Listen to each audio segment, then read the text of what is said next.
지금부터 2026년 1월 21일 서울중앙지방법원 형사 33부 사건 번호 2025 고합 1219 사건의 판결 선고를 진행하겠습니다. 먼저 출석 확인하겠습니다. 네, 피고인 출석하셨습니까? 네. 특검에서 누가 나오셨나요? 네, 특별검사부 장우성, 차장검사 김정국, 검사 조현일, 윤기선, 최영욱 검사 출석했습니다. 네, 변호인께서는 누가 나오셨습니까? 네, 법무법인 유한해광에서 정현택, 손철, 김도엽, 고배민 변호사 출석했습니다. 네. 네, 피고인 네, 자리에서 잠시 일어나시죠. 네, 재판 과정에서 피고인의 주소, 직업, 등록 기준지 등을 확인한 바가 있습니다. 변동사항이 있습니까? 네, 판결 선고 시에는 그 이유 요지를 설명하도록 되어 있습니다. 네, 설명하는 동안 피고인이 서서 그 내용을 듣는 것이 일반적이지만 설명에 시간이 많이 걸리는 경우에는 피고인이 앉아서 그 내용을 듣고 마지막 주문 선고 시에만 서 있게 됩니다. 이 사건의 경우 네, 관련해서 이유 조지 설명에 시간이 많이 걸릴 것으로 보이므로 피고인은 자리에 앉아서 그 내용을 듣고 있다가 마지막 주문 선고 시에 자리에서 일어나시기 바랍니다. 네, 자리에 앉으십시오.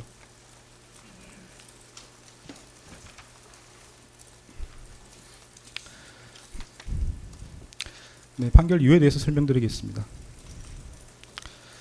피고인은 내란 우두머리 방조, 허위 공문서 작성, 허위 작성 공문서 행사, 대통령 기록물 관리에 관한 법률 위반, 공용서류 손상, 위증 혐의로 기소되었습니다. 그 후에 내란 우두머리 방조 혐의와 관련하여 내란 중조 임무 종사 혐의가 택일조로 추가되었습니다. 이러한 공소사실에 대하여 피고인은 위증 혐의 중 일부에 한해서만 자백하고 있고 나머지 혐의는 모두 부인하고 있습니다. 네, 순서대로 살펴보겠습니다. 먼저 내란 중조 임무 종사 혐의에 대해서 살펴봅니다. 그 세부적인 내용이 복잡하므로 결론을 먼저 말씀드리겠습니다. 내란 중조 임무 종사 혐의에 대해서는 유죄로 인정합니다. 참고적으로 내란 중조 임무 종사가 아니라 내란 우두머리 방조에 대해서 설명을 드리면 처음 기소된 내란 우두머리 방조 혐의는 범죄로 성립할 수 없습니다. 내란죄는 필요적 공범으로서 관여자의 의사 방향이 일치하는 집합범이므로 내부자들 사이에서는 각자 수행한 역할에 따라 우두머리, 지휘자, 중조임무 종사자 등으로 처벌될 뿐 방조범에 관한 형법 총칙 규정이 적용될 여지가 없습니다. 따라서 내부자에 해당하는 피고인에게는 형법 총칙에 규정되어 있는 형법 32조에 따른 방조범이 성립할 여지가 없으므로 내란 우두머리 방조 공소사실은 범죄로 되지 않을 때에 해당하게 됩니다. 내란 우두머리 방조 혐의로 기소되었으나 내란 중조임무 종사 혐의가 택일적 추가적 병합되는 형태로 공소장이 변경되었습니다. 이에 대해서 변호인은 특별검사가 당초 공소 제기한 내란 우두머리 방조 공소사실과 택일적으로 추가할 것을 신청한 내란 중조임무 종사 공소사실은 기본적 사실관계가 동일하지 않고 공소장 변경을 허가할 경우 피고인의 방어권 행사에 실질적인 불이익을 초래할 염려가 있으므로 공소장 변경을 허가한 것은 위법하다고 주장하고 있습니다. 그러나 특별검사가 당초 공소 제기한 내란 우두머리 방조 공소사실과 이 법원이 공소사실의 택일주 추가를 허가한 내란 중조임무 종사 공소사실은 범행의 주체, 시기와 장소, 구체적 행위 태양 등이 모두 동일합니다. 두 공소사실은 그 법률적 평가를 피고인이 윤석열의 내란 우두머리 범행을 용이하게 하여 방조한 것과 윤석열이 국헌을 문란하게 할 목적으로 일으킨 폭동에 있어 중요한 임무에 종사한 것으로 달리하지만 이러한 사정만으로 기본적 사실관계가 동일하지 않다고 할 수 없습니다. 또한 공소사실을 택일적으로 추가하는 경우 방어의 대상이 확대되는 것은 이미 예정되어 있으므로 두 공소사실의 동일성이 인정되는 이상 피고인과 변호인이 주장하는 사정만으로 피고인의 방어권 행사에 실질적인 불이익을 초래할 염려가 있다고 보기 어렵습니다. 따라서 피고인과 변호인의 이 부분 주장은 받아들이지 않습니다. 먼저 12상 비상계엄 선포와 이에 근거하여 포고령을 발령하고 군 병력과 경찰 공무원을 동원하여 국회, 중앙선관위 등을 점거, 출입 통제하거나 압수수색한 행위가 내란 행위에 해당하는지 여부를 살펴보겠습니다. 사실관계는 다음과 같습니다.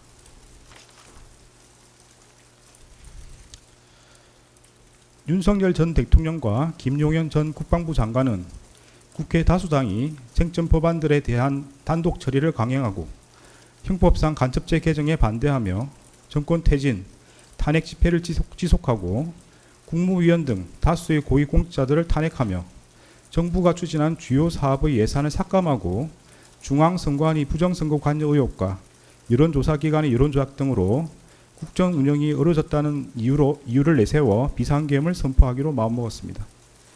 이에 따라 윤석열과 김용현은 비상계엄 선포 후 군과 경찰을 동원하여 국회를 봉쇄하고 장악하여 비상계엄 해제 요구안 의결을 저지하는 등 국회를 무력화시킨 다음 국가비상입법기구를 창설하고 중앙선관위를 장악한 후 부정선거와 여론조작 관련 증거 확보를 내세워 전산 자료를 영장 없이 압수수색하며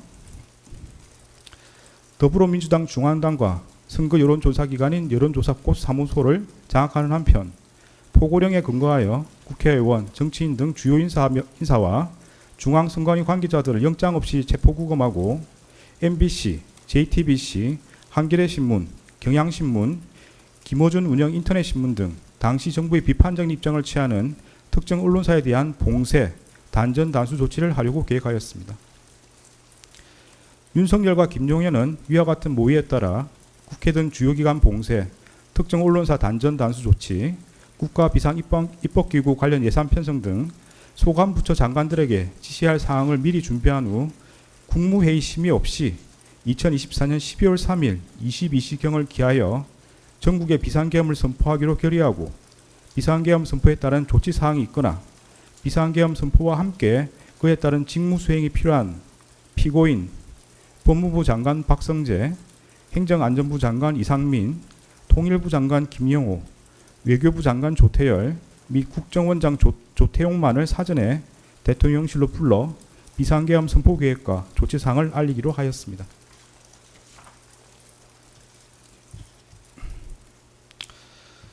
이에 따라 윤석열과 김용현은 2024년 12월 3일 10시 30분경부터 20시 6분경까지 사이에 이들에게 연락하여 대통령실로 오도록 한 다음 이들에게 국회가 탄핵을 계속하고 예산을 삭감하여 국정 운영이 어렵다. 종북 좌파들을 이 상태로 놔두면 나라가 거들나고 경제든 외교든 아무것도 안 된다는 취지로 말하며 피고인에게 대국민 담화문, 계엄사령부 포고령, 비상계엄 관련 지시사항이 담긴 문건을 이상민에게 국회 등 주요 기관에 대한 시간대별 봉쇄 계획과 특정 언론사 단전 단수 조치 지시가 담긴 비상계엄 관련 문건을 조태열에게 제외 공간을 통해 대외 관계를 안정화시켜라는 취지로 기재된 비상계엄 관련 문건을 각각 건네주는 등 비상계엄 선포에 따른 조치 사항을 지시하였습니다. 그 과정에서 윤석열은 피고인으로부터 비상계엄 선포를 위해서는 국무회의 심의라는 요건을 갖춰야 한다는 취지의 말을 듣고 국무회의 심의라는 외관 형성을 위하여 필요한 의사정족수 확보를 목적으로 대통령 비서실 제1부속실 실장 선임행정관 강의구와 수행비서 선임행정관 김종환으로 하여금 국무위원 중 일부에게만 연락하게 하였습니다. 윤석열은 국무회의 의사정족수인 11명이 모인 직후인 2024년 12월 3일 22시 16경부터 22시 18분경까지 사이에 대통령 집무실과 연결된 대접견실에서 김용현을 통해 비상계엄 선포문을 그곳에 모인 피고인과 국무위원들에게 배부하고 실질적인 심의 없이 일방적으로 비상계엄을 선포하겠다고 통보한 후 같은 날 22시 23분경 대통령실 1층 브리핑룸으로 가 대국민 담화를 발표하고 22시 27분경 비상계엄을 선포하였습니다. 계엄사령관 육군대장 박안수는 2024년 12월 3일 23시 23분경 윤석열, 김용현의 순차 지시에 따라 1. 국회와 지방의회, 정당의 활동과 정치적 결사, 집회, 시위 등 일체의 정치활동을 금한다.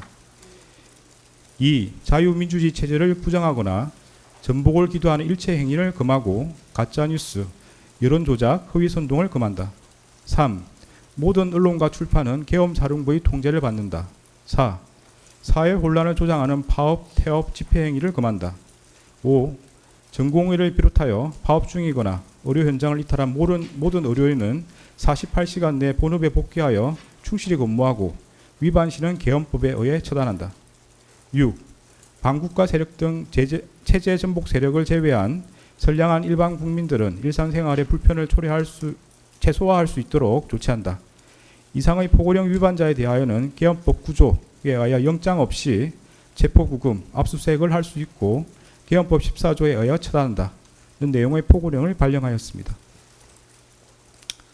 윤석열은 2024년 12월 3일 22시 27분경부터 그 다음 날 4시 26분경까지 김용현, 박안수, 여인영, 곽종근, 이준우, 문상호, 경찰청장 치안총감 조지호, 서울특별시 경찰청장 치안정감 김봉식 등을 통해 성명불상인 군인과 경찰 공무원에게 순차 지시하여 국군 방첩사령부, 육군 특수전사령부, 수도방위사령부, 정보사령부 등에 소속한 무장군인 1605명과 경찰청, 서울특별시 경찰청, 경기남부경찰청 등에 소속된 경찰 공무원 약 3790명 등을 동원하여 국회, 중앙선관위 등을 점거, 출입 통제하거나 압수수색하였습니다.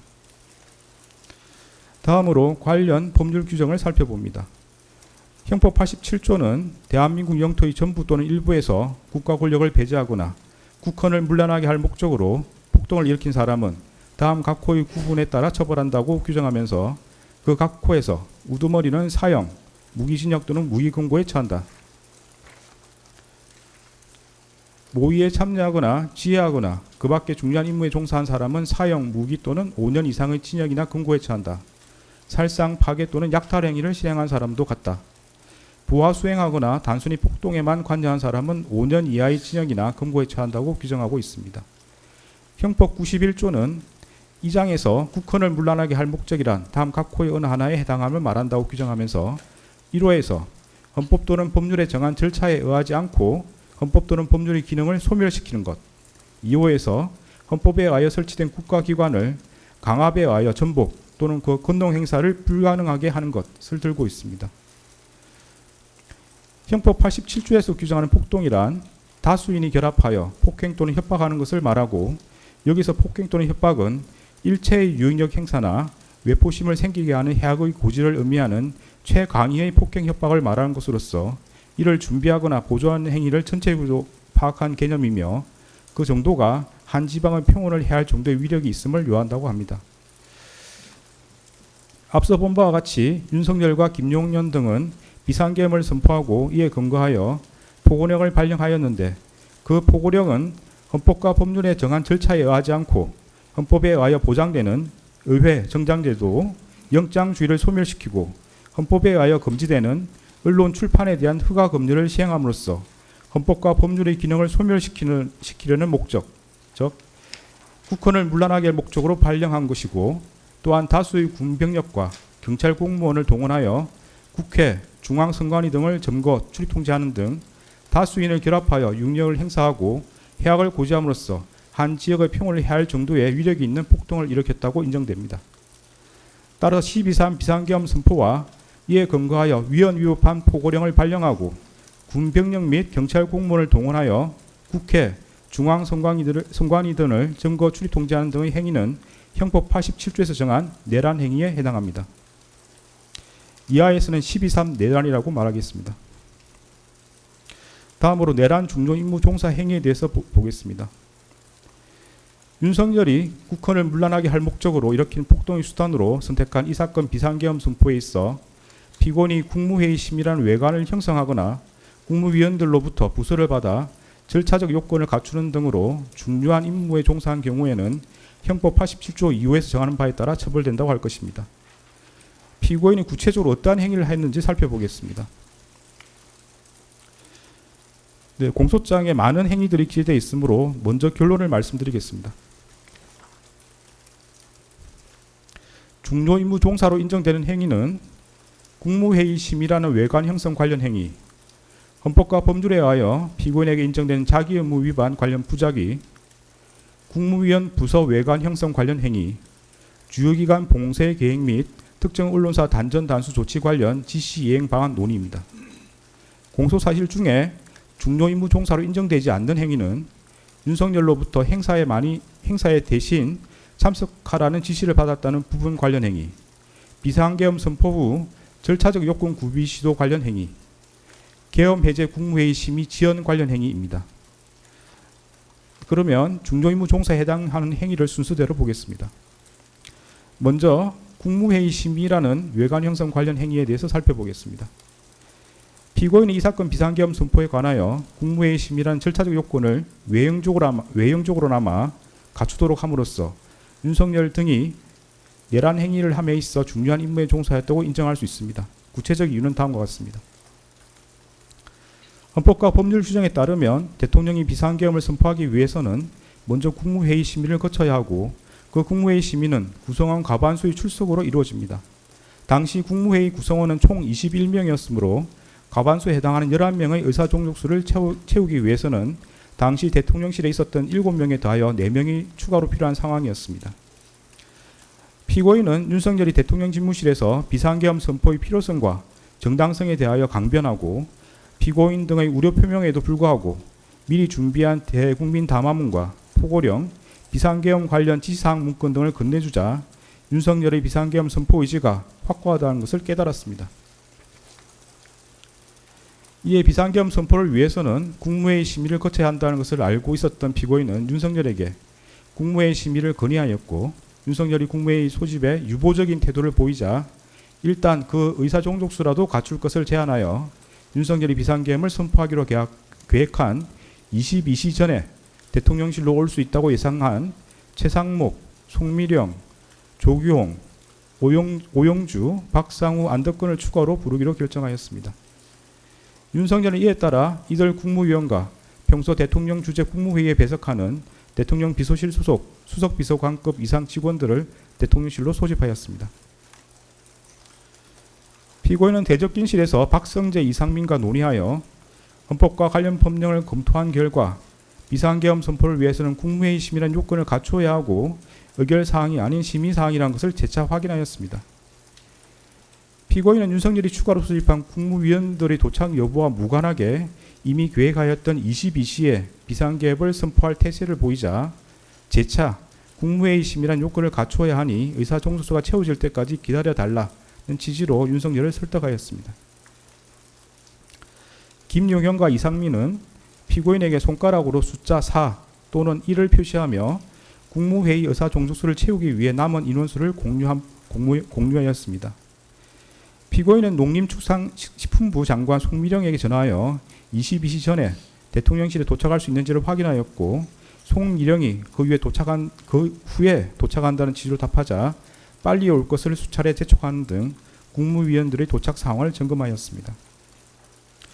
윤석열은 피고인 등의 헌법 등 법리 검토 결과에 따라 이미 계획한 22시를 넘겨 오영주가 마지막으로 도착함으로써 국무회의 의사종족수가 갖추어진 22시 14분경 이후까지 비상계엄 선포를 연기하였고 의사종족수가 갖추어진 직후 김용현을 통해 국무위원들에게 비상계엄 선포문을 배부한 뒤에 이 사건 비상계엄을 선포하였습니다. 피고인과 변호인은 국무위원들의 뜻을 모아 윤석열의 비상계엄 선포를 만료하기 위하여 국무회의 소집을 건의하였고 비상계엄에 반대하였다고 주장합니다. 그런데 대통령실에 있는 국무회의장에는 원격 영상회의 방식으로 회의를 진행할 수 있는 장치가 갖추어져 있었으므로 피고인이 국무위원들의 뜻을 모아 비상계엄 선포를 만료하고자 하였다면 세종시 등지에 있는 국무위원들까지 모두 참석할 수 있도록 국무회의장에서 원격 영상회의 방식으로 개의할 것을 제안한 것이 합리적입니다. 그러나 피고인이 원격 영상회의 방식의 국무회의를 제안하였다고 볼 만한 아무런 자료가 없습니다. 오히려 피고인은 윤석열이 국무회의 의사종족수를 갖출 수 있는 일부 국무위원만을 선별하여 소집하는 데 관여하였고 윤석열이 그중 한 명인 기획재정부 장관 최상목에게 소집 전화를 하는 것을 지켜보았으며 피고인 스스로도 그중 한 명인 송미령에게 전화하였습니다. 특히 피고인은 송미령을 재촉하면서도 대통령실로 소집한 이유를 알려주지 않았는 바 송미령이 비상계엄 선포 관련 국무회의를 한다는 사실을 알게 되면 송미령이 대통령실로 오지 않아 의사 종족수가 갖추어지지 않음으로써 윤석열이 이 사건 비상계엄을 선포하지 못하게 될 것을 우려하였다고 보입니다. 피고인인 윤석열에게 비상계엄 선포에 대한 우려를 표명하였을 뿐 명확히 비상계엄 선포에 반대한다고 말하지 않았고, 추가로 소집한 국무위원들이 대통령실에 도착하였음에도 그들에게 비상계엄 선포에 관한 의견을 말해보라 그나 자신은 비상계엄 선포에 반대한다 그나 윤석열에게 반대 의사를 표시하라는 취지로 말하지 않았습니다. 피고인인 윤석열이 비상계엄을 선포하기 위해 이석한 이후에야 최상목에게 자신도 반대하였다는 취지로 강변하였을 뿐, 조태열이 대통령 집무실에서 윤석열에게 비상계엄 선포에 관하여 반대 의사를 표시할 때나 최상목 조태열이 대접견실에서 일어나 윤석열에게 반대 의사를 표시할 때에도 별다른 의견을 표명하지 않았고, 최상목이 대통령 집무실에 들어와서 설득해 보겠다고 말할 때에도 자신은 휴대전화를 사용할 뿐 별다른 관심을 갖지 않았습니다. 피고인은 국무회의 의사종족수가 채워져 윤석열이 비상계엄을 선포하러 나갈 때에도 윤석열을 만류하지 않았고, 오히려 윤석열에게 국무회의 심의를 마쳤다는 취지로 고개를 끄덕였습니다. 피고인은 김용현이 비상계엄 관련 문건이 들어있는 서류봉투를 찾으러 대접경실로 돌아왔을 때에도 김용현을 만류하지 않았고, 오히려 김용현에게 그 서류봉투를 건네주었습니다. 그런데 피고인과 국무조정실장 방기선의 진술에 따르면 피고인은 평소 윤석열이 비상계엄 선포 사유로 든 국회의 탄핵소추와 예산삭감, 쟁점법안 단독처리 등이 국정 운영에 어려움을 초래하고 있다는 데 공감해 왔다는 것인 바, 이러한 사정까지 고려하면 당시 피고인이 별다른 반대 의사를 표명하지 않았던 것은 윤석열이 주장하는 이 사건 비상계엄 선포의 필요성과 정당성에 동의하여 그 실행을 지지했기 때문이라고 보입니다. 이러한 사정을 고려하면 피고인이 윤석열의 비상계엄 선포 의사가 확고하다는 것을 깨닫고 그 필요성과 정당성에 동의하여 이 사건 비상계엄 선포에 필요한 국무회의 심의라는 절차적 요건을 형식적으로나마 갖추도록 함으로써 윤석열 등의 내란 행위에 있어서 중요한 임무에 종사했다고 봄이 타당합니다. 다음으로 헌법과 법률에 의하여 피고인에게 인정되는 자기의무 위반 관련 부작위에 대해서 살펴보겠습니다. 피고인은 국무회의 부의장으로서 국무회의 구성원들이 전 정부적 차원에서 비상계엄 선포에 대한 자유로운 발언과 토론을 통하여 의견을 교환하거나 조정할 수 있도록 국무회의를 운영하여야 하고, 그 전제로서 모든 국무회의 구성원에게 빠짐없이 소집을 통지하여야 하며 비상계엄 선포에 의한 심의에 필요한 검토 의견 등을 분명히 밝혀 제출하도록 하여야 하고, 국무회의 간사인 행정안전부 의정관을 참석시켜 국무회의록을 작성할 수 있도록 모든 노력을 기울여야 할 자기 의무가 있습니다. 그러나 피고인은 윤석열이 국헌을 문란하게 할 목적으로 일으킨 폭동의 수단으로서 비상계엄을 선포하려고 한다는 사정을 인식하면서 그에 필요한 국무회의 의사종족수를 갖출 수 있을 만큼의 특정 국무위원을 대통령실로 소집하는 데 관여하였습니다. 이러한 경우 피고인은 소집한 국무위원들에게 소집 사유와 국무회의 의안들을 미리 알려주어 그들이 의사종족수에 포함되지 않는 차관을 대리 출석시키는 등으로 국무회의 심의가 이루어지지 못하게 함으로써 이 사건 비상계엄 선포를 저지하였어야 할 자기 의무를 부담한다고 봄이 타당합니다. 피고인은 이러한 의무를 다하지 않은 채 오히려 송미령에게 전하여 윤석열이 비상계엄을 선포하겠다고 예고한 22시 전에 대통령실에 도착하도록 수차례 재촉하는 등 이들이 이 사건 비상계엄 선포를 위한 국무회의 의사종족수를 갖추는 데 이용되도록 하였습니다. 또한 피고인은 그와 같이 소집한 국무위원들이 도착하자 윤석열이 일방적으로 비상계엄 선포의 필요성과 정당성을 설명하고 퇴장할 수 있도록 함으로써 실질적인 국무회의 심의 없이 이 사건 비상계엄을 선포하도록 하였습니다. 그리고 피고인은 국무총리로서 자신의 지휘 감독을 받는 이상민이 윤석열로부터 특정 언론사 단전 단수 조치 지시를 받아 이를 이행함으로써 윤석열 등의 내란 행위에 가담하고자 한다는 것을 알게 되었을 경우 이를 중지 또는 취소하기 위하여 모든 노력을 기울여야 할 자기 의무가 있습니다.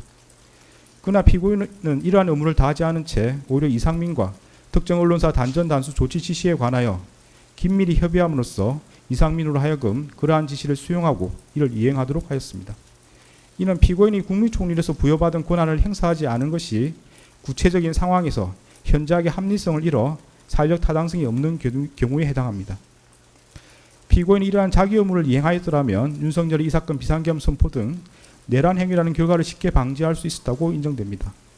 이러한 피고인 부작위로 인한 법익 침해는 자기에 의한 법익 침해가 동등한 형법적 가치가 있는 것으로서 이 또한 형법 제87조 2호에서 규정하는 내란 중요 임무 종사 범죄의 실행행위로 평가할 수 있습니다. 다음으로 국무위원 부서 외관 형성 관련 행위에 대해서 살펴봅니다.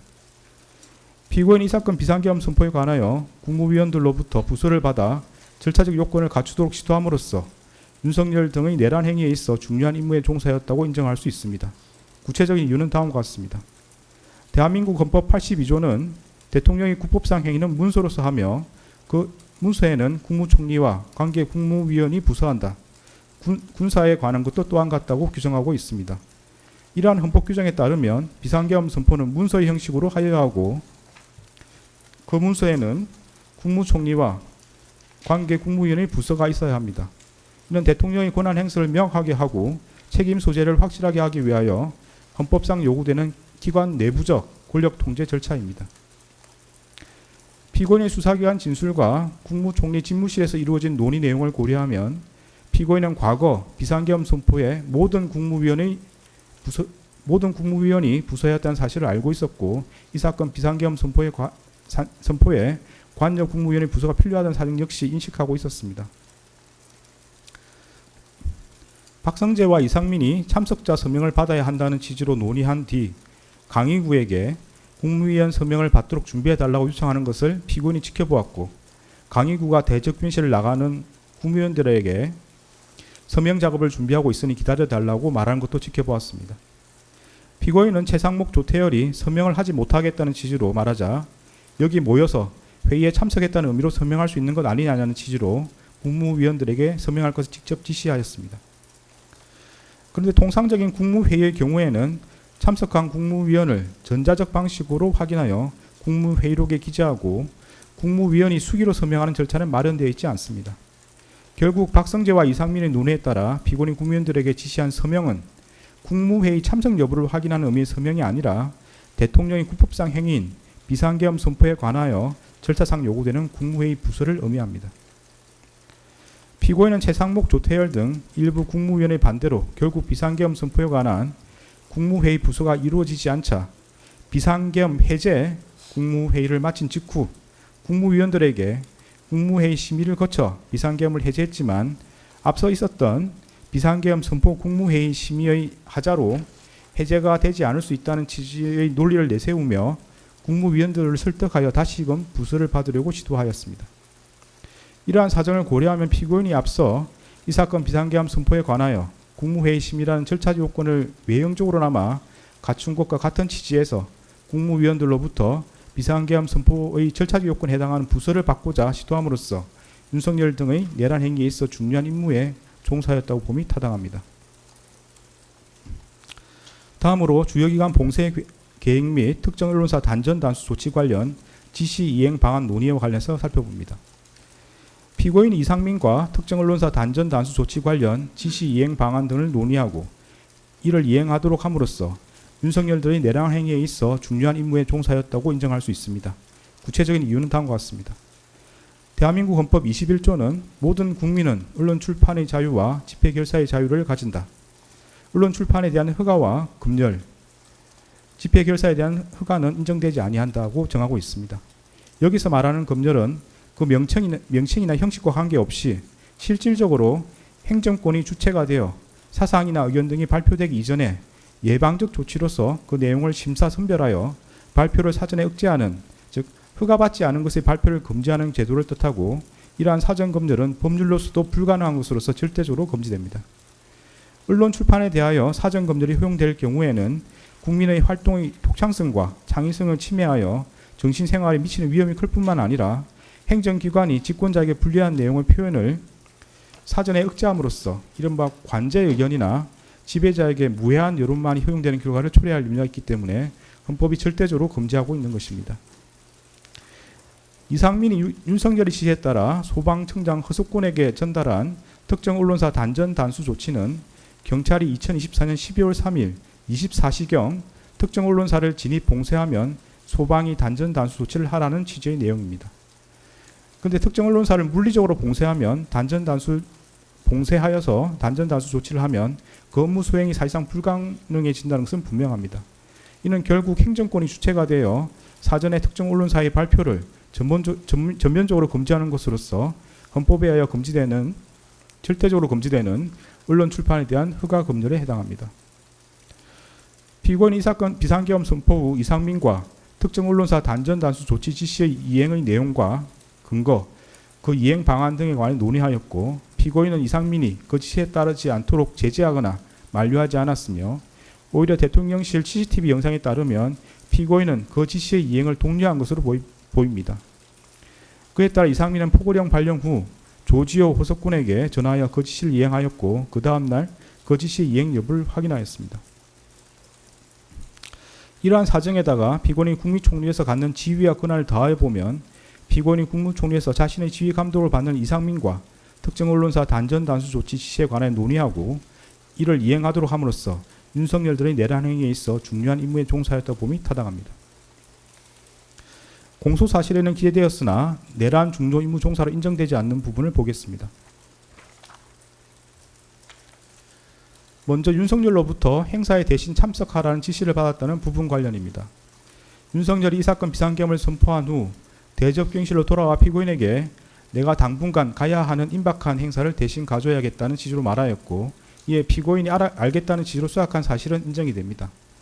그러나 피고인이 대통령이 전반적인 국정운영을 대신하기로 하였다는 등 특별한 사정이 없는 한 윤석열이 참석하기로 예정된 행사에 대신 참석할 것을 수락했다는 사정만으로 윤석열들의 내란 행위에 있어 중요 임무에 종사했다고 평가하기 어렵고, 달리 이를 인정할 만한 증거가 없습니다. 다음으로 비상계엄 선포 후 절차적 요건 구비 시도 관련입니다. 피고인이 당시 국민의힘 원내대표였던 추경호와 통화하면서 추 대표 걱정하지 마라는 취지로 말한 사실, 피고인이 국무총리 집무실에 도착하여 국무총리 비서실장 손윤택, 국무조정실장 방기선 등과 국회 상황을 확인한 사실, 피고인이 방기선에게 이 사건 비상계엄 선포가 국회에 통보되었는지 여부를 알아보도록 지시한 사실은 인정됩니다. 그러나 피고인이 추경호와 통화하면서 그러한 말을 하였다는 사정만으로 추경호를 통해 국회 상황을 확인하였다고 보기 어렵습니다. 설령 피고인이 추경호를 통해 국회 상황을 확인하거나 방기선 등 국무조정실 소속 직원을 통해 비상계엄 선포의 국회 통보 여부를 점검하였다고 하더라도 그러한 사정만으로 피고인이 윤석열 등의 내란 행위에 있어 중요한 임무에 종사했다고 평가하기 어렵고, 달리 이를 인정할 증거가 없습니다. 다음으로 계엄 해제 국무회의 심의 지연 관련입니다. 특별검사가 제출한 증거만으로는 피고인이 계엄 해제 국무회의 심의를 지연하여 중요한 임무에 종사했다거나 피고인에게 그러한 고의가 있었다고 평가하기 어렵습니다. 구체적인 이유는 다음과 같습니다. 헌법과 법령 규정에 따르면 대통령은 국회가 계엄 해제를 요구한 경우 국무회의 심의를 거쳐 지체 없이 계엄을 해제해야 하고, 대통령이 그 국무회의를 소집하고 주재하며 대통령이 사고로 직무를 수행할 수 없는 경우에 국무총리가 그 직무를 대행한다고 되어 있습니다. 그런데 윤석열은 국회에서 비상계엄 해제 요구안이 의결된 직후인 2024년 12월 4일 1시 8분경 합동참모본부 전투통제실로 항하였다가 1시 51분경 대통령 집무실로 돌아왔을 뿐, 당시 윤석열이 사고로 인하여 대통령으로서 직무를 수행할 수 없는 경우에 해당한다고 보기 어렵고, 달리 이를 인정할 자료가 없습니다. 따라서 피고인이 윤석열의 직무를 대행하여 국무회의를 소집하고 주재할 수 있었다고 보기 어렵습니다. 설령 피고인이 윤석열의 직무를 대행하여 국무회의를 소집하고 주재할 수 있었던 상황이라고 하더라도 다음과 같은 사정을 고려하면 피고인이 비상계엄 해제를 위한 국무회의 심의를 지연하였다거나 피고인의 그러한 고의가 있었다고 평가하기 어렵습니다. 국회법 98조 1항은 국회에서 의결된 의안은 의장이 정부에 이송한다라고 규정하고 있으므로 국회에서 비상계엄 해제 요구안이 의결된 경우 국회의장이 정부에 이를 이송하여야 합니다. 피고인은 국회의장 우원식이 2024년 12월 4일 2시 1분경 대통령실과 국방부에 비상계엄 해제 요구 통지를 송부했다는 취지로 발표한 직후 대통령 비서실장 전진석으로부터 국무위원들을 소집해달라는 취지의 전화를 받았고, 그로부터 몇 분 지나지 않아 방기선을 통해 국무위원들을 대통령실로 소집하였습니다. 피고인은 같은 날 2시 28분경 대통령실에 도착해 윤석열에게 비상계엄 해제를 위한 국무회의 개의를 건의하였고 윤석열의 승낙을 받아 국무회의를 주재할 권한을 위임받았습니다. 피고인이 소집한 국무위원들은 2시 35분경부터 순차로 대통령실에 도착하였고 4시경까지도 국무회의 의사종족수가 부족하여 국무위원들을 더 기다려야 하는 상황이었습니다. 피고인은 비상계엄 해제를 위한 국무회의 의사종족수가 채워지기를 기다리는 동안 방기선을 통해 비상계엄 해제 의안을 만들고 의안 번호를 확인하는 등 국무회의를 개의하기 위한 절차를 밟았고 의사종족수가 채워지자 지체 없이 국무회의를 주재하여 비상계엄 해제안을 심의하였습니다. 이러한 사정을 고려하면 피고인이 국회에서 비상계엄 해제 요구안이 의결된 후 약 1시간가량 국회의장의 의안 이송을 기다려 방기선으로부터 국무위원들에게 국무회의 소집을 통보하게 한 것을 두고 비상계엄 해제를 위한 국무회의 심의를 지연시켰다고 평가하기 어렵습니다. 이처럼 공소사실에는 기재되어 있으나 내란 중요임무 종사로 인정되지 않는 부분은 이와 일제관계 있는 범죄 사실을 앞서 본 바와 같이 내란 중요임무 종사죄 유죄로 인정하므로 따로 주문해서 무죄로 선고하지 않습니다. 더 나아가 피고인에게 국헌을 문란하게 할 목적과 내란 중요임무 종사의 고의가 있는지 여부에 대해서 살펴보겠습니다. 피고인에게 국헌을 문란하게 할 목적과 윤석열이 그러한 목적으로 포고령을 발령하고 군병력과 경찰 공무원 등 다수인을 집합하여 폭동을 일으키는 사실에 대한 인식과 의혹이 있었다고 인정할 수 있습니다. 구체적인 이유는 다음과 같습니다. 피고인은 2024년 9월 3일 국회 예산결산특별위원회에서 얼마 전부터 야당 대표를 필두로 많은 야당 인사들이 계엄 해제를 막기 위해 계엄 선포와 동시에 국회의원을 체포, 구금하는 계획을 꾸몄다더니 국방부 장관 후보자와 국군 방첩사령관의 같은 고등학교 선후배를 기용한 것이 탄핵 대비와 계엄 준비용이 아니냐며 계엄 선동 정치를 펼치고 있다. 피고인은 어떻게 생각하느냐는 취지의 서일준 위원의 질의에 대하여 헌법 규정에 따르면 계엄을 선포하더라도 국회가 과반수로 의결하면 즉각 해제하게 돼 있지 않느냐. 그러면 결국 그 논리는 계엄을 통해서 국회의 기능을 정지시킨다는 이야기냐는 취지로 답한 바가 있습니다.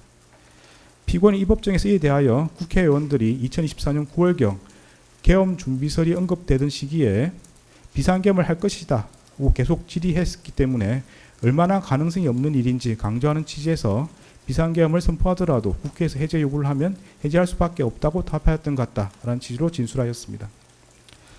피고인이 국회에서 한 답변과 이 법정에서의 진술에 따르면 피고인이 이 사건 비상계엄 선포 이전부터 정치권에서 윤석열이 비상계엄 선포 후 국회의원을 체포 구금하여 국회의 비상계엄 해제 요구를 저지하려는 것 아니냐는 의혹이 제기되고 있었고, 이에 비추어 윤석열이 비상계엄을 선포하는 경우 군병력을 동원함으로써 결국 국회의 권능 행사를 정지시키는 것으로 연결될 수 있음을 충분히 예상할 수 있었습니다. 피고인은 2024년 12월 3일 20시 45분경 대통령 집무실에서 윤석열로부터 국회의 탄핵 소추와 예산 삭감으로 국정 운영이 어려워 비상계엄을 선포해야 한다는 취지의 말을 들었고, 같은 날 21시 52분경 대접견실에서 김용현이 조태열에게 군대가 대기하고 있다는 취지로 답하는 것을 지켜보았습니다. 이러한 윤석열과 김용현의 발언에 따르면 피고인은 윤석열이 이 사건 비상계엄을 선포한 뒤 김용현을 통해 군병력을 동원함으로써 강압에 의하여 국회의 권능 행사를 불가능하게 하는 등 다수인을 집합하여 폭동을 일으킬 것을 충분히 예상할 수 있었습니다. 피고인은 같은 날 대통령 집무실에서 윤석열로부터 대국민 담화문과 포고령을 교부받았고, 이 사건 비상계엄 선포 후 이상민과 특정 언론사 단전 단수 조치 지시에 관하여 논의하였습니다. 이러한 대국민 담화문, 포고령, 이상민이 받은 지시 내용에 따르면 피고인은 윤석열이 반국가 세력인 국회를 척결하겠다는 이유에서 이 사건 비상계엄을 선포한 뒤 군병력을 동원하고 포고령을 발령하여 국회와 정당의 활동을 금지하고 특정 언론사의 활동을 불가능하게 하며 이를 위반한 사람을 영장 없이 체포, 구금, 압수수색하여 형사처벌함으로써 헌법과 법률에 의한 절차에 의하지 않고 헌법에 따라 보장되는 의회 정당제도와 영장주의를 소멸시키고 헌법에 의하여 금지되는 언론 출판에 대한 허가 금지를 시행할 것을 충분히 예상할 수 있었습니다. 이러한 사유로 피고인에게 국헌을 문란하게 할 목적과 내란 중요 임무 종사의 고의가 있다고 인정됩니다. 다른 혐의들에 대해서 보겠습니다. 허위 공문서 작성 혐의는 유죄로 인정합니다. 관련 공소사실은 피고인은 강의구 김용현, 윤석열과 순차 공모하여 마치 대통령의 국법상 행위인 비상계엄 선포가 국무총리와 관계 국무위원이 비상계엄 선포 전에 부수한 문서에 의하여 이루어진 것처럼 보이게 하여 이 사건 비상계엄 선포 관련 사법 절차 등의 행사할 목적으로 그 직무에 관하여 윤석열이 서명하고 피고인과 김용현이 부수한 비상계엄 선포문 표지를 허위로 작성하였다는 것입니다. 이에 대하여 피고인과 변호인은 피고인은 강의로부터 비상계엄 선포문 표지에 서명을 요청받으면서 별다른 설명을 듣지 못하였고 그에 부착된 비상계엄 선포문이 자신이 소지한 문서와 동일하다는 취지에서 서명하였으며 문서의 기재 내용이 객관적 사실과 부합하므로 비상계엄 선포문 표지가 허위 공문서에 해당한다고 할 수 없고 피고인에게는 허위 공문서라는 인식과 이를 행사할 목적이 없었으며 피고인은 윤석열, 김용현, 강의구와 공모한 사실이 없다고 다투고 있습니다. 살피건대 여기서 허위란 표시된 내용과 진실이 부합하지 않아 그 문서에 대한 공공의 신용을 위태롭게 하는 경우를 말합니다. 허위 공문서 작성죄는 허위 공문서를 작성함에 있어 그 내용이 허위라는 사실을 인식하면 성립하는 범죄입니다.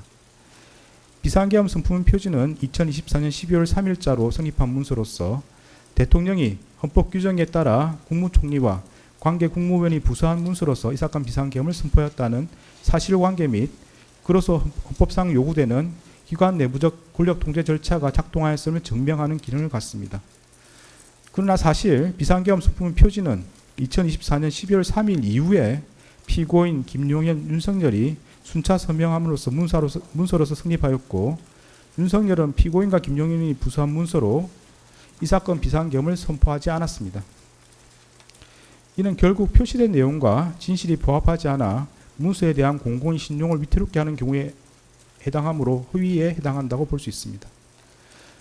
피고인의 진술에 따르더라도 피고인은 강의구로부터 비상계엄 선포문 표지를 받아 자신의 서명란 외에 대통령과 국방부 장관의 서명란이 있는 것을 보았고 작성일이 2024년 12월 3일로 소급되어 기재해 있는 것을 알고 있었습니다. 강의구는 피고인으로부터 피고인에게 부서라는 요건을 갖춰야 한다. 윤석열의 서명을 받아야 하고 피고인과 김용현의 서명도 필요하다는 취지로 설명하며 서명을 요구하였고 피고인은 작성일을 소급한 문서를 작성하는 것에 대해 이의를 제기하지 않았습니다. 그 후에 피고인은 강의구에게 나중에 작성된 게 알려지면 괜한 논란이 될 수 있겠다. 문서가 없더라도 국무회의 실체는 있지 않느냐고 말하며 폐기를 요구하였습니다. 이러한 사정을 고려하면 피고인은 강의구가 헌법에 따른 문서주의와 국무총리 및 관계 국무위원의 부설한 절차 요건을 갖추어 이 사건 비상계엄을 선포되었음을 증명하려는 허위의 문서를 작성하기 위해 비상계엄 선포문 표지에 서명을 요구한다는 것을 알고 있었고 자신이 국무총리 서명란에 서명한 후 윤석열과 김용현이 각각 그들의 직위에 해당하는 서명란에 서명하리라는 것 또한 충분히 예상할 수 있었습니다. 나아가 피고인은 강의구 등이 추구한 목적으로 비상계엄 선포문 표지를 사용함으로써 작성일을 소급한 문서를 허위로 작성한 것이 알려지면 논란이 되리라는 것도 인식하고 있었습니다. 결국 피고인은 윤석열, 김용현, 강의구와 순차적 암묵적으로 공모하여 각각 자신의 직위에 해당하는 서명란에 서명함으로써 공동하여 허위 공문서를 작성하였고 피고인에게 허위 공문서라는 인식과 이를 행사할 목적이 있었다고 봄이 타당합니다.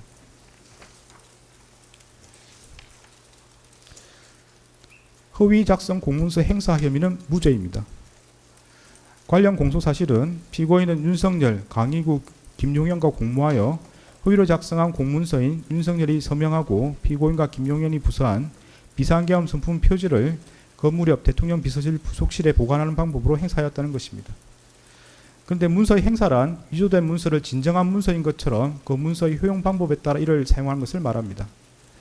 강의구는 피고인, 김용현, 윤석열로부터 차례로 서명을 받은 비상계엄 선포문 표지를 관련 절차에 따라 문서관리대장에 철하는 등으로 비치한 것이 아니라 자신의 사무실 서랍에 보관한 것으로 보입니다. 특별검사가 제출한 증거만으로는 강의구가 비상계엄 선포문 표지를 그 효용 방법에 따라 사용했다고 보기 어렵고 달리 이를 인정할 증거가 없습니다. 이 부분 공소 사실은 범죄 사실의 증명이 없는 때에 해당하므로 형사소송법 325조 후단에 따라 무죄를 선고합니다. 대통령 기록물 관리에 관한 법률 위반, 공영서류 손상 혐의는 유죄로 인정이 됩니다. 관련 공소 사실은 피고인은 2024년 12월 8일 강의구에게 전하여 사후에 문서를 만들었다는 것이 알려지면 또 다른 논쟁을 낳을 수 있으니 내가 서명한 것을 없었던 것으로 하자는 취지로 말하면서 허위로 작성된 윤석열이 서명하고 피고인과 김용현이 부수한 비상계엄 선품 표지를 폐기해 줄 것을 요청하였고, 윤석열은 2024년 12월 10일 서울 용산구 소재 대통령 관저에서 강의구로부터 위와 같은 피고인의 말을 보고받고 강의구에게 총리의 뜻이 그렇다면 그렇게 하라는 취지로 말하여 그 문서를 폐기할 것을 승인하였으며, 이에 강의구는 그 무렵 위와 같은 피고인의 요청과 윤석열의 승인을 받아 대통령 비서실 부속실에 보관하고 있던 그 문서를 세 단계에 넣어 파쇄하는 방법으로 폐기함으로써 피고인은 강의구 윤석열과 순차 공모하여 무단으로 대통령 기록물인 비상계엄 선품 표지를 손상함과 동시에 공무소인 대통령실에서 사용하는 서류인 같은 문서를 손상하였다는 겁니다. 이에 대하여 피고인과 변호인은 피고인은 자신이 서명한 비상계엄 선품 표지에 추후 윤석열이 서명할 것임을 알지 못하였고 이를 예상할 수도 없었으며, 피고인은 그 문서가 추후 김용현과 윤석열의 서명을 거쳐 완성된다는 것도 알지 못하였고, 피고인은 강의구에게 자신이 서명한 부분 폐기를 요청하였을 뿐 문서 전체를 파쇄를 요구하지 않았으므로 피고인에게 그 문서가 대통령 기록물 또는 공용 서류하거나 이를 폐기 또는 손상한다는 고의가 없었다고 다투고 있습니다. 먼저 비상계엄 선품 표지는 대통령 기록물 및 공용 서류에 해당한다고 인정됩니다. 구체적인 이유는 다음과 같습니다. 대통령이 비상계엄을 선포하려는 경우 문서로서 하여야 하고 그 문서에는 국무총리와 관계 국무위원인 국방부 장관이 부서하여야 합니다. 비상계엄 선품 표지는 대통령의 직무수행인 비상계엄 선포와 관련한 기록물에 해당하고 국무총리와 관계 국무위원이 부서하고 대통령이 서명함으로써 대통령의 국법상 행위에 대한 문서주의 원칙을 실현하는 기능을 합니다. 이러한 사정을 고려하면 비상계엄 선품 표지에 피고인과 김용현이 부서하고 윤석열이 서명하는 것은 결재권자의 결재에 해당하므로 이로써 공문서로 성립하고 그에 따라 대통령 기록물로 생산되었다고 할 수 있습니다. 이와 같이 비상계엄 선품 표지가 공문서로 성립되어 대통령 기록물로 생산되었고 대통령실에서 사용할 목적으로 보관되어 있었던 이상 정식 절차를 밟아 접수 편철되었는지 등과 관계없이 공무소에서 사용하는 서류에 해당한다고 봄이 타당합니다. 다음으로 피고인에게 비상계엄 선품 표지가 대통령 기록물 및 공용 서류에 해당한다는 사실과 이를 손상한다는 인식이 있었다고 인정됩니다. 구체적인 내용은 다음과 같습니다. 피고인은 자신이 국무총리 서명란에 서명한 후 윤석열과 김용현이 각각 그들 지위에 해당하는 서명란에 서명함으로써 비상계엄 선품 표지가 대통령 기록물이자 공용 서류로 성립하리라는 사정을 충분히 예상할 수 있었습니다. 피고인은 강유 등이 주 비상계엄 선품 표지를 사용하리라는 것을 인식하면서 그로 인해 발생한 논란을 우려하여 그 문서 폐기를 요구하기도 하였습니다. 피고인은 자신이 서명한 부분을 특정하지 않은 채 비상계엄 선품 표지의 폐기를 요구하였고, 달리 피고인이 강의구에게 대통령 기록물법 등 관련 법령에 따른 절차를 거쳐 폐기할 것을 요구하였다고 볼 자료도 없습니다. 위정 혐의는 모두 유죄로 인정됩니다. 위정 공소 사실에 대하여 피고인과 변호인은 2024년 12월 3일 대통령실에서 특별한 문건을 받은 사실이 없고 김용현이 이상민에게 문건을 건네주는 것을 보지 못했으며 헌법재판소에서 기억하는 바에 따라 지출하였으므로 위정이 아니라고 다투고 있습니다. 먼저 피고인이 헌법재판소에서 대통령실에서 특별한 문건을 받은 사실이 없다는 취지로 증언한 것은 기억에 반한 진술이라고 인정이 됩니다. 구체적인 이유는 다음과 같습니다. 피고인은 2024년 12월 3일 대통령 집무실에서 대국민 담화문, 포고령과 비상계엄 관련 지시사항 문건을 교부받았고 그중 비상계엄 관련 지시사항 문건은 상위 안주머니에 나머지는 하위 뒷주머니에 넣고 대접견실을 떠났습니다. 피고인은 그 다음날 대접견실로 돌아올 때에는 하위 뒷주머니에 문건을 소지하고 있지 않았습니다. 이러한 사정을 고려하면 피고인이 대통령실에서 나와 국무총리 집무실에 들렀을 때 그러한 문건을 꺼내놓았던 것으로 보입니다.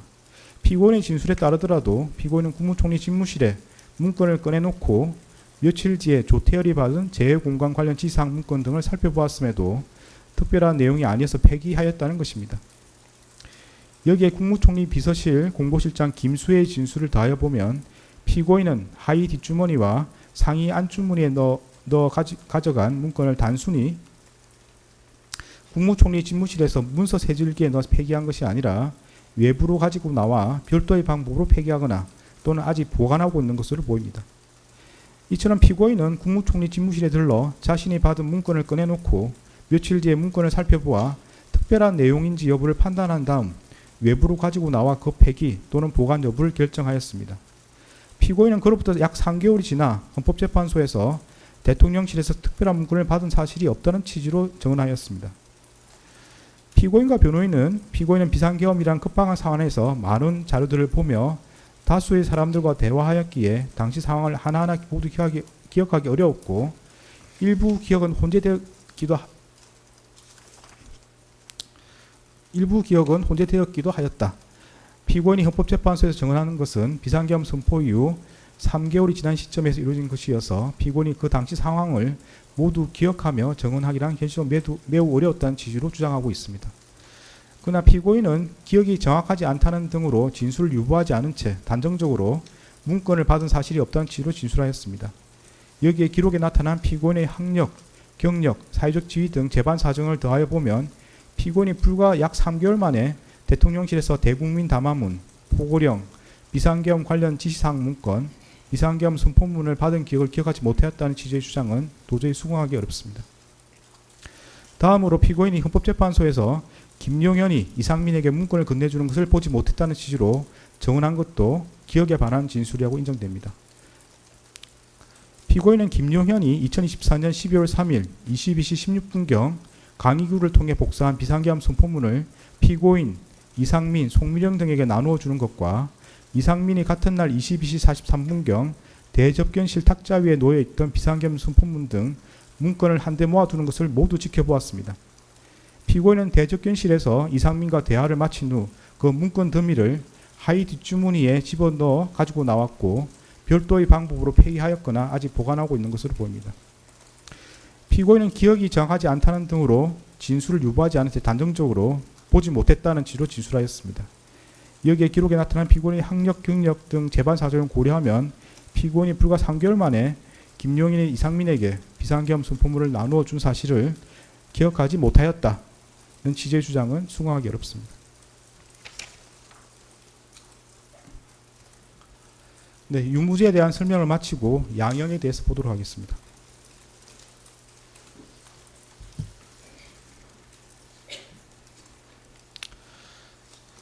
대법원 양형 기준과 관련하여 내란 중요임무 종사죄와 대통령 기록물 관리에 관한 법률 위반죄에 대하여는 양형 기준이 설정되어 있지 않고 양형 기준이 설정된 범죄와 그렇지 않은 범죄 사이의 경합범에 관하여는 그 하한만을 양형 기준이 설정된 범죄의 양형 기준상 형량 범위 하한에 따르도록 되어 있습니다. 따라서 양형 기준은 이 사건 양형에 중요한 영향이 없습니다. 양형 사유를 구체적으로 살펴보겠습니다. 피고인은 1970년 6월경 공무원으로 임용된 이래 약 50년 동안 외교통상부 통상교섭본부장, 국무조정실장, 경제부총리 겸 재정경제부 장관, 국무총리 등으로 재직하면서 다수의 훈장과 포장을 받았습니다. 피고인 윤석열 등의 내란 행위에 관하여 사전에 모의하거나 실행 행위를 지휘하는 등 보다 적극적으로 가담하였다고 볼 자료는 없습니다. 피고인은 국회에서 비상계엄 해제 요구안이 의결되자 이 사건 비상계엄을 해제하기 위한 국무회의를 소집 주재하였고 그에 따라 비상계엄이 약 6시간 만에 해제되었습니다. 피고인은 현재 만 79세의 고령임에도 벌금형을 포함하여 아무런 형사처벌을 받은 전력이 없습니다. 피고인은 최근에 이르러 경도 인지장애와 우울증을 진단받아 그에 따른 치료가 필요하고 피고인의 배우자는 독립적인 고등이 어려워 피고인의 돌봄과 간호가 필요하다는 내용의 관련 자료가 재판부에 제출된 바는 있습니다. 그러나 이러한 사정이 있더라도 다음과 같은 점을 고려하면 피고인에게 엄한 처벌을 하는 것이 타당하다고 보입니다. 윤석열이 2024년 12월 3일 비상계엄을 선포하고 이에 근거하여 헌법에 따라 보장되는 의회, 정당 제도 등을 부인하는 내용의 위헌위법한 포고령을 발령하며 군 병력과 경찰 공무원을 동원하여 국회 중앙선관위 등을 점거, 출입 통제하거나 압수수색한 행위는 앞서 본 바와 같이 형법 87조에서 정하는 내란 행위에 해당합니다. 이러한 12.3 내란은 국민이 선출한 권력자인 윤석열 전 대통령과 그 추정 세력에 의한 것으로서 성격상 위로부터의 내란에 해당하는데, 이러한 형태의 내란은 이른바 친위 구테타라고도 불립니다. 세계사적으로 살펴보면 이러한 친위 구테타는 많은 경우 성공하여 권력자는 독재자가 되었고 국민의 생명과 재산과 같은 기본권은 본질적으로 침해되었으며 국가의 경제와 외교는 심각한 타격을 받았고, 독재자의 권력이 약해지는 시기가 되면 내전과 같은 전쟁이나 정치투쟁으로 국가와 사회 전반이 회복하기 어려운 혼란에 빠지는 사례를 많이 볼 수 있습니다. 12.3 내란은 이러한 위로부터의 내란에 해당되는 점에서 그 위험성의 정도가 아래로부터의 내란과 비교할 수 없습니다. 왜냐하면 무엇보다도 국민이 선출한 권력자가 헌법과 법률을 경시하고 이를 위반하는 내란 행위를 함으로써 국민이 가진 민주주의와 법치주의에 대한 신전 자체를 뿌리채 흔들기 때문입니다. 현재 우리 주위에는 민주적 기본 질서에 대한 중대한 침해가 있거나 이를 파괴하려는 시도가 있고 이미 유효한 구제수단이 남아있지 않는 그러한 극단적인 상황에서나 논의되는 저항권을 평상시에 아무렇지도 않게 주장하는 사람들, 헌법과 법률에 정한 바 없어 위헌위법한 주장에 불과한 계몽적 계엄, 잠정적 계엄, 경고성 계엄을 당연하듯 주장하는 사람들, 지난 2025년 1월 19일 발생한 서울 서부지방법원 폭동사건과 같이 자신의 정치적인 입장을 위해서는 헌법과 법률을 쉽사리 위반할 수 있고 그 과정에서 다른 사람이 피해를 줄 수 있는 상황이 당연하다고 생각하는 사람들, 민주주의의 근본이 되는 선거제도를 정당한 근거 없이 부정하는 사람들이 있습니다. 12.3 내란은 이와 같이 잘못된 주장이나 생각을 양산하거나 그 상태를 더욱 심각하게 만들었습니다. 이러한 점에서 아래로부터의 내란에 해당하는 기존 내란 사건에 관한 대법원 판결들은 위로부터의 내란에 가담한 피고인에 대한 형을 정함에 있어 기준으로 삼을 수 없습니다. 그리고 기존 내란 사건이 발생하였던 시기와 12.3 내란이 발생한 시기에 대한민국의 국제적인 위상은 비교할 수 없을 정도로 차이가 납니다. 현재 대한민국은 세계적으로 선진국으로 인정받고 있고 이에 따라 국제무역과 국제정치 등에 있어서 그 위상도 기존과 비교할 수 없습니다. 이러한 대한민국에서 친위 구테타가 발생했다는 사실로 인하여 생긴 경제적, 정치적 충격은 기존 내란 행위와는 비교할 수 없을 정도에 이른다고 보입니다. 이러한 점에서도 기존 내란 사건에 관한 대법원 판결들은 피고인에 대한 형을 정함에 있어 기준이 될 수 없습니다.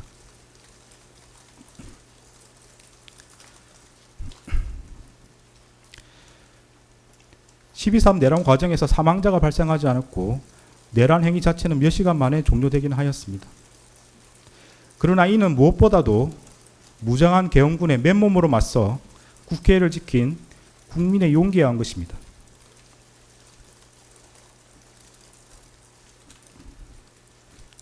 이에 더하여 이러한 국민의 저항을 바탕으로 신속히 국회에 진입하여 비상계엄 해제 요구안을 의결한 일부 정치인들의 노력, 대한민국 역사에 있었던 내란의 암울한 기억을 상기하면서 위법한 지시와 명령에 저항하거나 혹은 어쩔 수 없이 이를 따르더라도 소극적으로 참여한 일부 군인과 경찰 공무원의 행동에 의한 것입니다.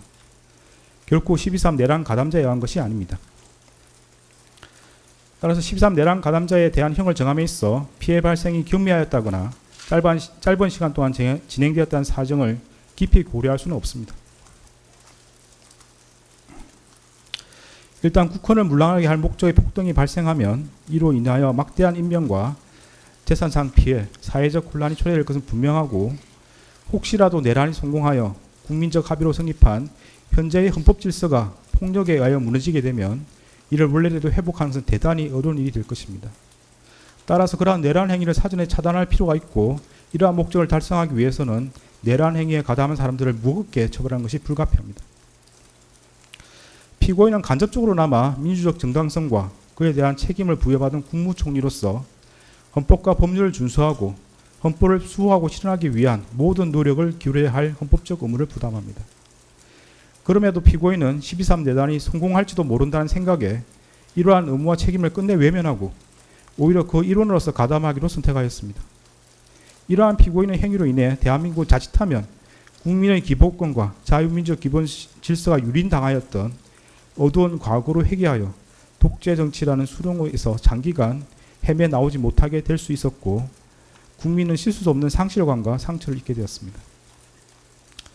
피고인은 국무총리로서 12.3 내란의 진실을 밝히고 그의 합당한 책임을 지기는커녕 사후 자신의 안위를 위하여 이 사건 비상계엄 관련 문건을 은닉하고 비상계엄 선포가 적법한 절차에 따라 이루어진 것처럼 보이기 위해 허위 공문서를 작성하였다가 폐기하였으며 헌법재판소에서 위정하였습니다. 피고인은 재판 과정에서도 허위로 진술을 번복하고 대통령실 CCTV와 같은 객관적인 증거에도 불구하고 아무런 기억이 나지 않는다고 주장하는 등 진실을 은폐하고 책임을 벗어나고자 할 뿐입니다. 피고인이 진실을 은폐하고 책임에서 벗어나고자 한 행위들로 인해 우리 사회의 정치적 분열과 갈등이 더욱 심화되었고 앞으로도 이러한 상처와 갈등이 쉽사리 봉합될 수 있을 것으로 보이지는 않습니다.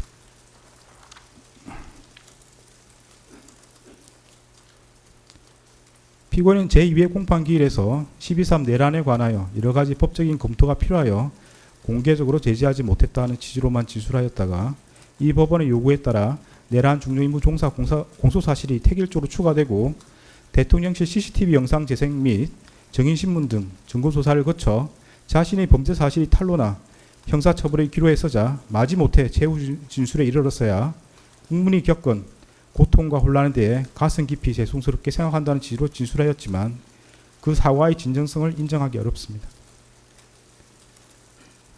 달리 피고인이 진지하게 반성하고 있다거나 자신의 범죄 행위로 인하여 국가와 국민이 입은 피해를 회복시키기 위한 어떠한 노력을 하였다고 볼 아무런 자료가 없습니다. 이러한 점과 그 밖의 양의 조건이 되는 여러 사정을 종합적으로 고려하여 주문과 같이 형을 정합니다.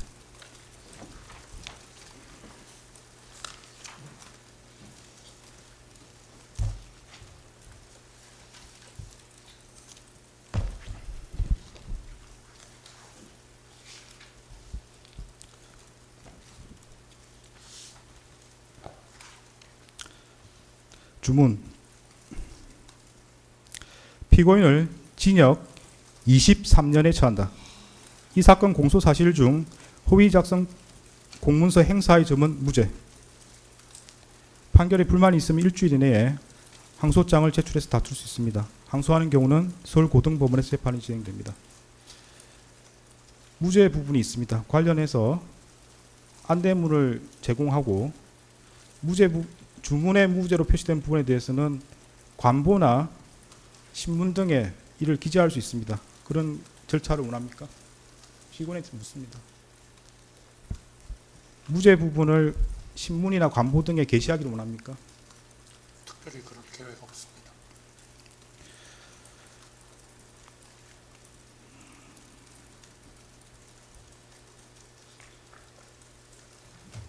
네, 관련 규정에 따라서 보상 안내물을 교부합니다.